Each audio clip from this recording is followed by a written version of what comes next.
कहानी की शुरुआत में हम बॉम्बा नामक एक साइंटिस्ट को देखते हैं जिसने पूरे जंगल में हर जगह पे कैमरा लगाया था क्योंकि उसका मानना था कि जंगल में इंसानों जैसे दिखने वाले छोटे छोटे क्रिएचर रहते हैं। वहीं बॉम्बा को कई महीनों के बाद एक सिग्नल मिला और जब उसने वहां पर जाकर देखा तो उसे एक बर्ड दिखाई दिया जिसके पीठ पर एक सीट जैसी दिखने वाली कोई चीज थी, जिसे देखकर बॉम्बा का शक पूरी तरह से यकीन में बदल गया कि इस जंगल में छोटे छोटे क्रिएचर रहते हैं। बॉम्बा की बेटी कैथरीन कई दिनों के बाद अपने डैड से मिलने आई थी, लेकिन वो अपने रिसर्च में इतना बिजी था कि वो अपनी बेटी पर ध्यान भी नहीं दे पाया।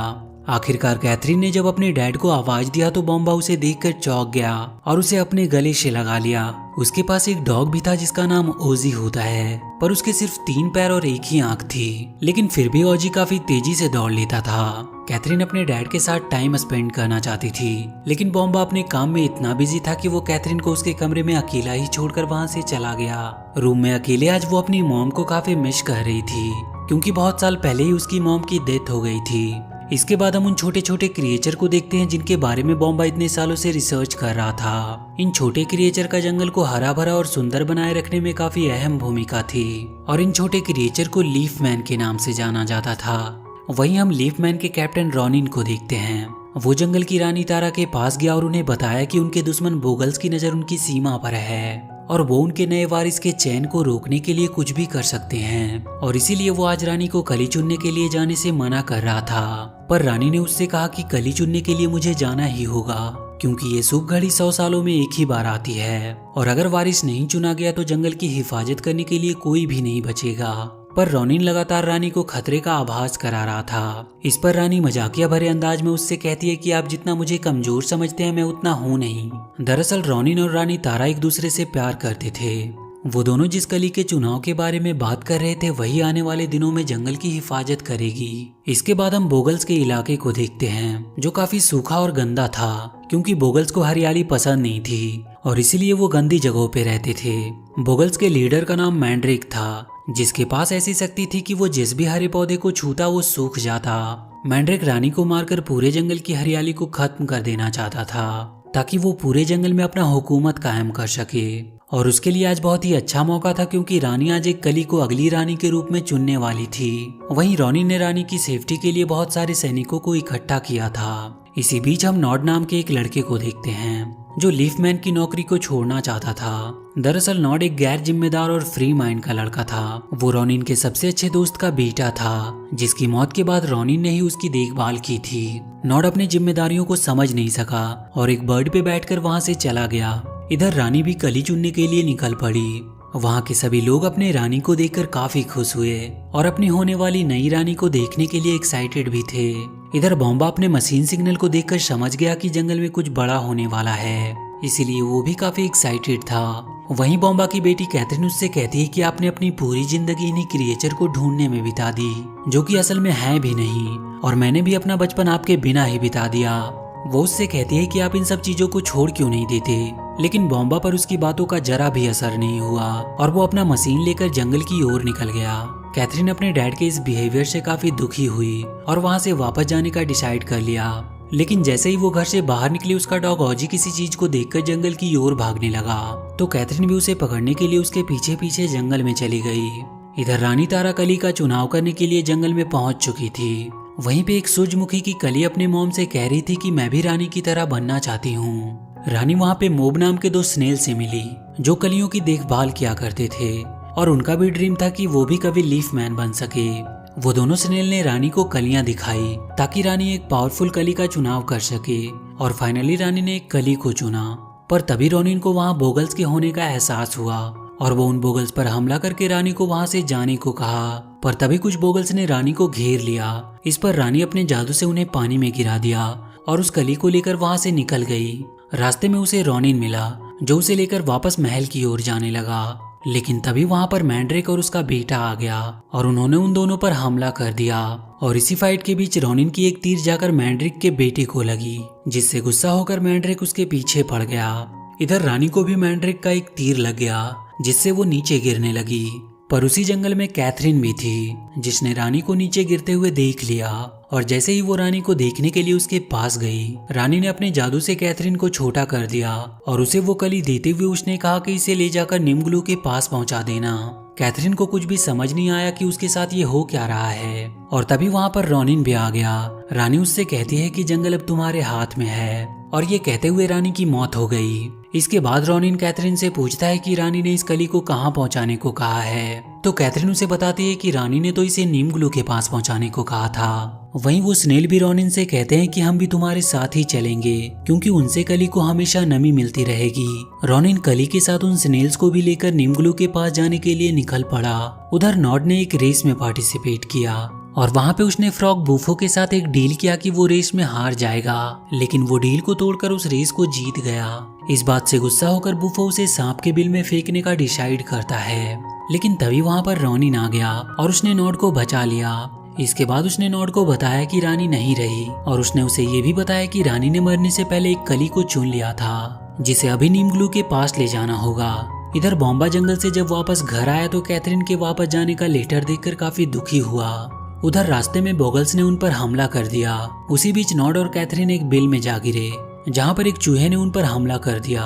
पर तभी रॉनिन ने वहाँ पर आकर उन दोनों को बचा लिया और उन्हें लेकर नीम ग्लू के पास जाने के लिए निकल पड़ा। नीम ग्लू के पास पहुंचने पर कैथरीन ने उस कली को उसे सौंप दिया।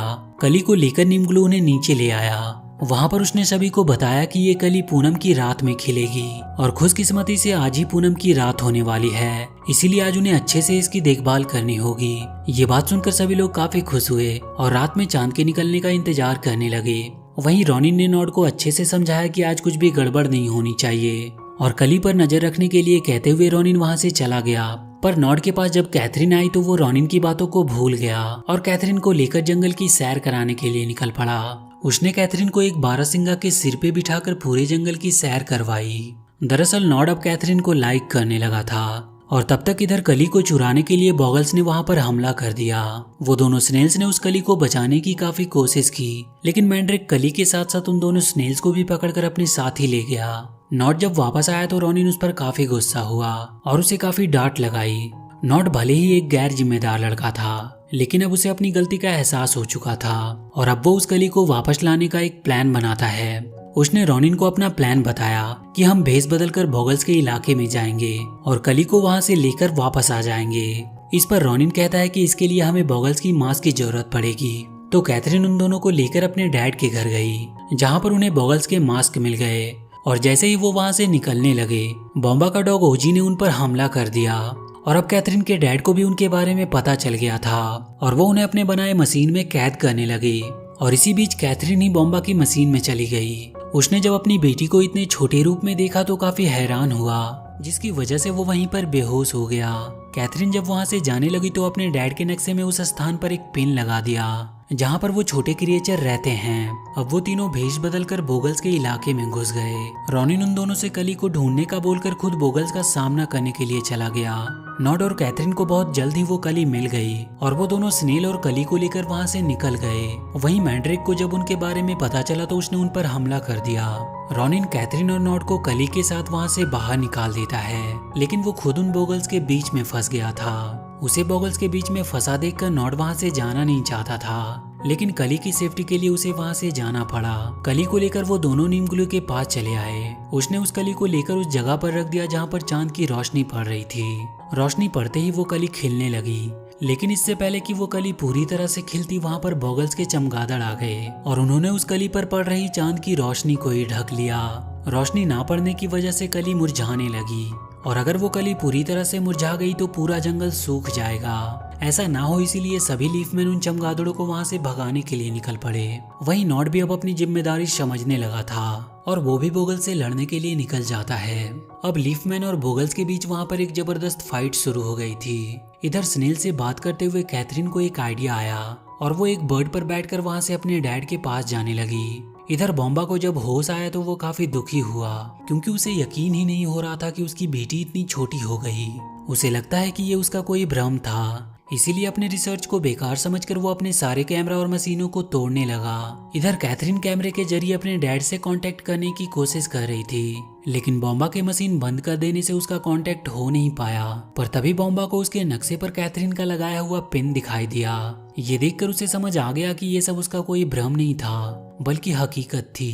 और वो अपने मशीन लेकर वहाँ से अपनी बेटी को खोजने के लिए निकल पड़ा। जंगल में उसे कैथरीन मिल गई जो उसे सारी बातें बता देती है और वो उसे लेकर उस जगह पर गई जहाँ पर उस कली को खेलना था। वहाँ पर जाने के बाद कैथरीन अपने डैड से उन चमगादड़ों को अट्रैक्ट करने वाली साउंड बजाने को कहती है और अपने डैड के मोबाइल में खुद ही उस साउंड को बजा भी देती है, जिसके बजते ही सारे चमगादड़ उस साउंड के पीछे भागने लगे और चांद की रोशनी दोबारा से उस कली पर पड़ने लगी। लेकिन तभी वहाँ पर मैंड्रेक आ गया और वो उस कली को लेने की कोशिश करने लगा। वहाँ पर उन दोनों के बीच में फाइट होने लगी और आखिरकार किसी तरह वो दोनों मिलकर मैंड्रेक को मार गिराते हैं। वहीं उस कली पर जब फिर से चांद की रोशनी पड़ने लगी तो वो कली पूरी तरह से खिल गई और उसी ने जंगल के नए रानी को चुना।